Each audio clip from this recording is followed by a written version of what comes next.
Pues que esta gente, aparte de la violencia, de dirigir la violencia represiva en Caspe, te los encuentras en Maella, en Favara, en Falset, en Gandesa y hasta en Reus. Hasta en Reus, que es una cosa de decir, que iban a hacer esa gente en Reus. Y a veces las cosas son más sencillas de lo que parece. La carretera. Si en la carretera de Barcelona a Caspe, de Barcelona a Cañiz, posiblemente no te encontrarías a la Brigada de la Muerte en los pueblos que dan a la carretera. Es así de sencillo. Tampoco hacían luego grandes excursiones. Resulta que era más fácil pararse en el pueblo de al lado que ir a según qué sitios, aunque a veces llegan para ejercer la violencia a lugares lejanos. Hay un caso espectacular, el incontrolado célebre de Molins de Rey, cerca de Barcelona. Manuel Marín Mula, en el verano del 36, coge un coche, él es de Lorca, murciano, coge un coche, se va a Lorca, en Lorca hacen 2 sacas y se vuelven a su pueblo, Barcelona, es decir, van de Barcelona a Murcia a ejercer la violencia. En todo caso, la Brigada de la Muerte, con sede en Caspe como brigada de investigación durante el verano del 36, te los encuentras, insisto, en Caspe, Maella, Favara, Mequinenza, Gandesa, 29 muertos, Falset, 27, Reus y posiblemente en Barcelona, aunque la documentación yo no he sido capaz de encontrarla. Pero es que hay más casos. Jaume Martí Mestres, un catalán con apellidos catalanes, de Mora la Nova. Es un tipo que en el verano del 36 te lo encuentras en Calaceite, en La Fatarella, en Mora d'Ebro, en Mora la Nueva, en pueblos del Ebro, catalán o aragonés. Pero luego hay casos también como Josep Martorell Virgili. Martorell Virgili, que era el enemigo público número 1 en la prensa de la policía republicana, en el verano del 36 es un justiciero que ha llegado aquí como miliciano y que está al frente de una brigada de investigación de la columna de los aguiluchos y está ejerciendo la violencia. ¿Qué tienen en común? Y Virgili te lo encuentras en Velilla, en Monzón, en Barbastro. Este es un caso realmente muy ejemplificador de qué tipo de gente estamos hablando. Estamos hablando de un tipo que hasta milicianas vivas, como Concha Pérez, que es una miliciana histórica barcelonesa, ella conoció a Martorell Virgili, cuando tú le hablas de Martorell Virgili dice, uy, es que este era muy delicado. Y cómo lo intentaron, era un chico de la calle, era un niño de la calle a quien en los ateneos anarquistas de Barcelona, del Clot, del Escorts, intentaron reeducar en la idea y le salió rana, es decir, bueno, le salió un tipo violento, era un tipo muy violento. En el 39 lo detiene la policía, lo detienen los franquistas, lo juzgan, y son tan graves las denuncias que llegan de Aragón de que un tipo que se llama Martorell Virgili estaba al frente de muchas de las sacas y paseos del verano del 36, que el juez militar, en un caso que a mí me parece bastante curioso, es tan grave que decide hacerle una foto a Martorell Virgili y la envía a todos los pueblos desde donde están llegando denuncias y les dice, oiga, antes de decirme que mírense la foto y díganme si este señor es del que estamos hablando. Y entonces empiezan a llegar las cartas de los pueblos diciendo, sí, este es el Martorell Virgili de que nosotros hablamos. ¿Vale? ¿Qué tienen en común Martorell Virgili? ¿Qué tienen en común Jaume Martí Mestres, que es de Mora la Nueva? ¿Qué tienen en común Pascual Fresquet, el Fresquet que llega aquí? Tienen en común que durante la Segunda República han sido juzgados por terrorismo anarquista. Todos han estado en la cárcel. Martorell Virgili, enemigo público número 1. Jaume Martí ha estado en la cárcel de Tarragona y es lo primero que hace al salir de la cárcel en julio del 36 es ir a buscar al médico y matarlo, al médico de la cárcel, porque habían tenido un problema mientras estaba en la prisión. Fresquet, lo mismo. Fresquet, hay noticias de que él está ahí como extremista detenido, es decir, son gentes vinculados a la lucha terrorista anarquista, porque muchas veces tendemos a pensar, a veces es aquello de los tópicos, Durruti y compañía eran terroristas. Bueno, habían sido terroristas, pero en un determinado momento son gentes que dirigen un sindicato, ¿quiénes son los que cometen la violencia ya durante la Segunda República? Pues son pistoleros, son gente con pocos escrúpulos, con mucha idea o con mucha empanada, al menos ideológico, pero son gente dispuesta a apretar el gatillo sin ningún tipo de manía, absolutamente convencidos además en el verano del 36 que ha llegado su momento de ejercer la justicia que el pueblo oprimido secularmente ansía. Son gente que habla de justicia directa, de justicia de cuneta, y se aplican a ello, pero de una forma realmente metódica, en cierto modo, aunque no sean grupos que no tienen una organización jerárquica, ¿no? Segundo tópico, los de fuera. Siempre en todas las violencias están que no, vinieron unos de fuera y los de fuera mataron a todo el mundo. Estoy de acuerdo, o al menos lo que la investigación a mí me dice es que la presencia de grupos de fuera es importante en el sentido de que estos grupos, si llegaban a un pueblo y querían forzar la dinámica de que les entregaran a los fascistas que había en el pueblo, podían ir muy lejos para exigirlo. Eran gente que en un determinado momento decían: oye, en este pueblo no se está haciendo justicia. ¿Habéis matado a los caciques? ¿Al cacique? ¿Habéis matado a los fascistas? Traédnoslos. Y a veces no es fácil pararlos. Son gente que puede ir muy allá en la exigencia. Pero ¿qué sucede?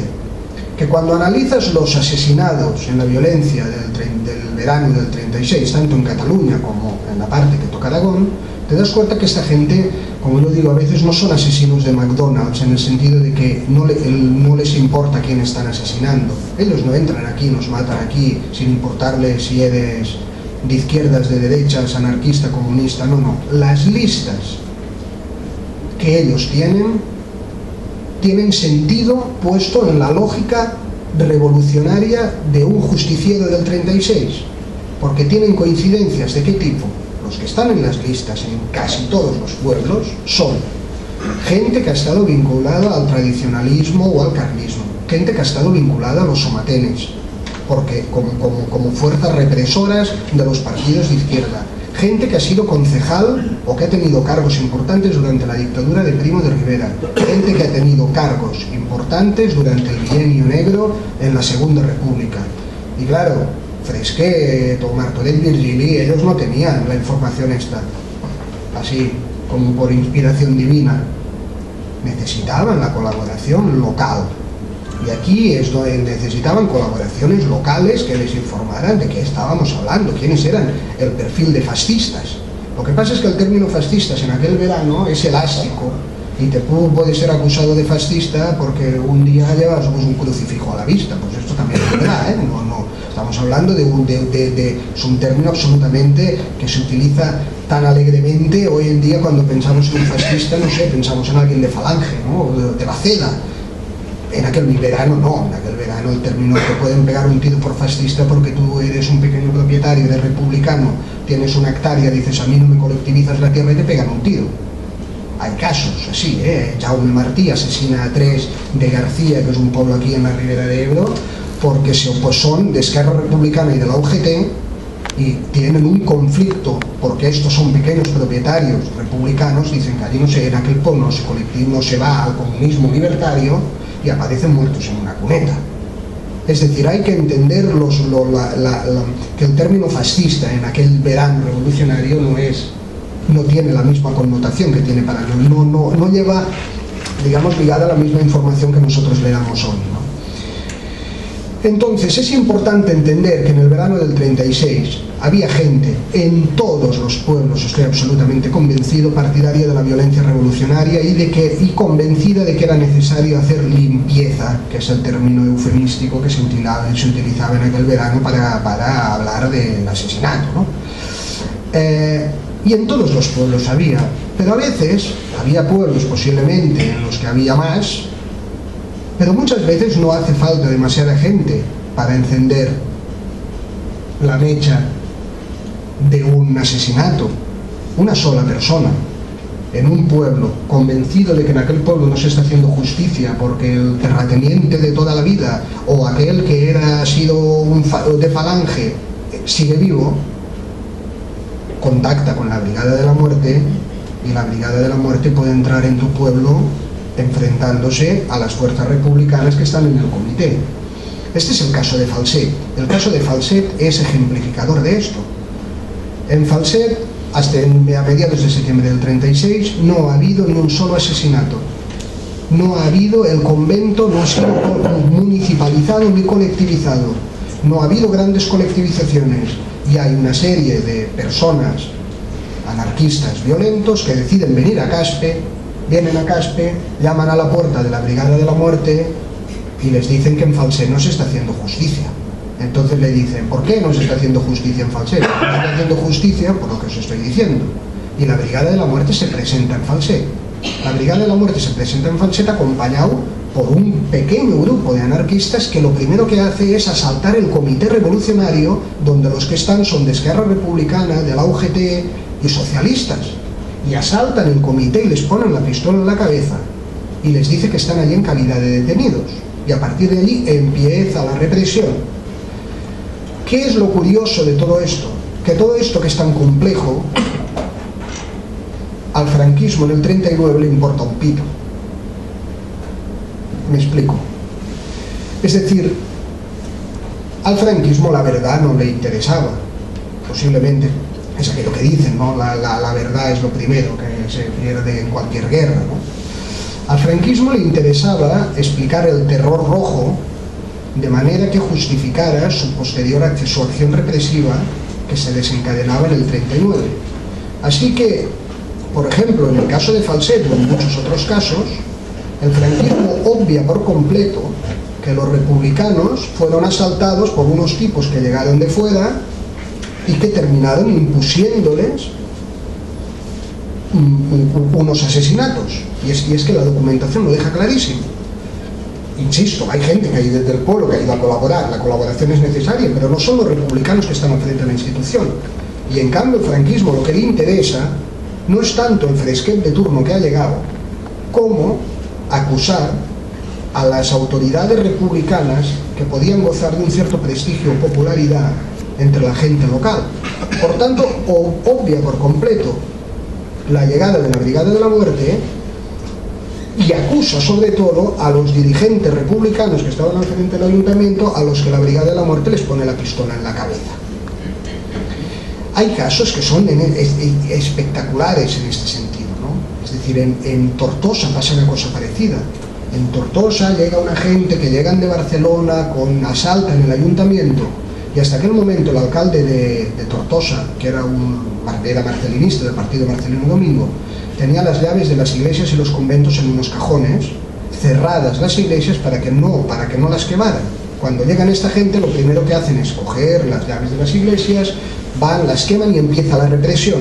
Cuando llega en el 39 el franquismo, al principal acusado de todo es al alcalde republicano que tenía las llaves en el cajón. Claro, realmente el terror rojo el franquismo lo explicó fatal, porque además no nos puso los matices, y además no puso los matices, y todos los rojos, todos fueron al saco de las hordas marxistas, donde resulta que en el saco de las hordas marxistas iban juntos el alcalde republicano que intentaba contener la violencia de su pueblo, y el fresquet de turno, o Manuel Carrozas Borrallo, etcétera, o Martorell Virgili, que eran unos tipos que en el verano del 36 ejercieron una violencia terrible, ¿no?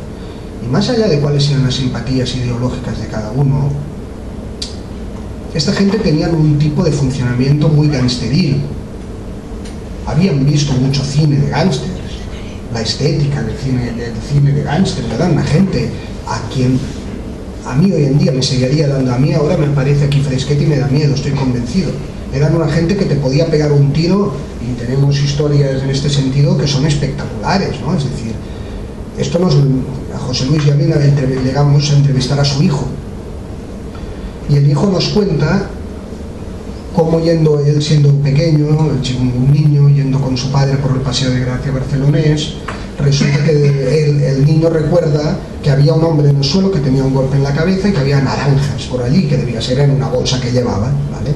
Fresquel lo ve, es un hombre de acción, se pone muy nervioso e intenta parar coches que pasan por el Paseo de Gracia para que se lleven a aquel hombre herido. Los coches pasan de largo y al final Fresquet consigue parar a uno y aquel señor le dice que él no sube a nadie al coche para llevarlo al hospital, y Fresquet se mete la mano en la chaqueta, le pone la pistola y dice: o te lo llevas o aquí te quedas. Y el señor termina llevando al herido al hospital. Son gente de gatillo fácil, aunque fijaros que en este caso a mí esta anécdota con un sentido de la justicia muy justiciero. Es decir, el equipo lo podemos ver como el bueno de la película, ¿no? El hombre que llega a sacar la pistola para que atiendan a un señor. Es decir, al final las cosas siempre son mucho más complejas de lo que a veces nos pensamos, ¿no? Y bueno, hay muchos matices, como por ejemplo que la brigada, la CNT termina abriendo una comisión de investigación sobre la Brigada de la Muerte, y Fresquet termina siendo llamado al orden y le preguntan y le dicen: oye, que la revolución no es eso. Quizá nos ha ido bien que durante un momento tú nos limpies la retaguardia de fascistas emboscados, pero se ha terminado, vamos a ponernos tranquilos. Y la verdad es que al final, numéricamente, de esto sabe más José Luis que yo, en Aragón sobre todo, que yo sé poco, en Cataluña es muy espectacular.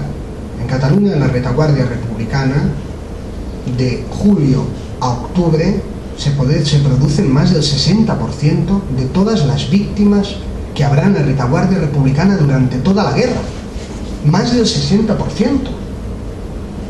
¿Por qué? Porque tras unos meses de calentón revolucionario, las instituciones intentan empezar a controlar la situación y lo hacen, y lo digo de verdad, de una manera que a mí me sigue pareciendo rápida. Es decir, del mediados de julio a mediados de octubre, en 3 meses. Que en 3 meses, en plena revolución, con toda esta gente por la calle, con las ansias de justicia pero también de venganza, consigan en cierto modo canalizar la violencia, aunque luego siga habiendo episodios puntuales, que los hay. Luego en enero en la Fatarella algunos de estos vuelven a aparecer y matan a 30 y pico izquierdosos, porque otra vez por la propiedad de la tierra. Lo canalizan aún, a mi modo de ver. Actualmente a veces piensas, no, en política te van a tardar 3 meses a tomar esta decisión, en situaciones normales como las de hoy en día, y dices, no, uy, no, esto lo menos un año, ¿no? Claro, en 3 meses consiguen en cierto modo canalizar la violencia. Bueno, de momento paro aquí, que si no, no termino. Bueno, en el otro lado, al otro lado de las trincheras les costó un poco más de 3 meses frenar esa dinámica de violencia. Bueno, también está muy bien la última alusión que hacías, para no acabar confundiendo la parte con el todo. Dentro de la zona republicana hubo muchos asesinos, aquí hemos hablado de unos cuantos, pero la mayor parte no estaban haciendo eso. Tú lo has sugerido de alguna manera. En Aragón, también en Cataluña, hay un pequeño porcentaje, hay un número reducido, relativamente reducido, de personajes que son responsables de una gran parte de los episodios violentos. Es decir, más allá de las alusiones a los rojos que venían en taparrabos, medio desnudos, etcétera, pues son solo matando, comiéndose a los curas y violando a las monjas. Pues en realidad no fueron todos, sino que fueron una pequeña parte. Y además, desde pronto, incluso, como tú también acabas de sugerir, desde arriba, desde la propia CNT, desde los mandos de la CNT, se les paró y se acabó. Esto no puede seguir así. Esto no es la manera de que lleguemos a la revolución. Bien, en todo caso,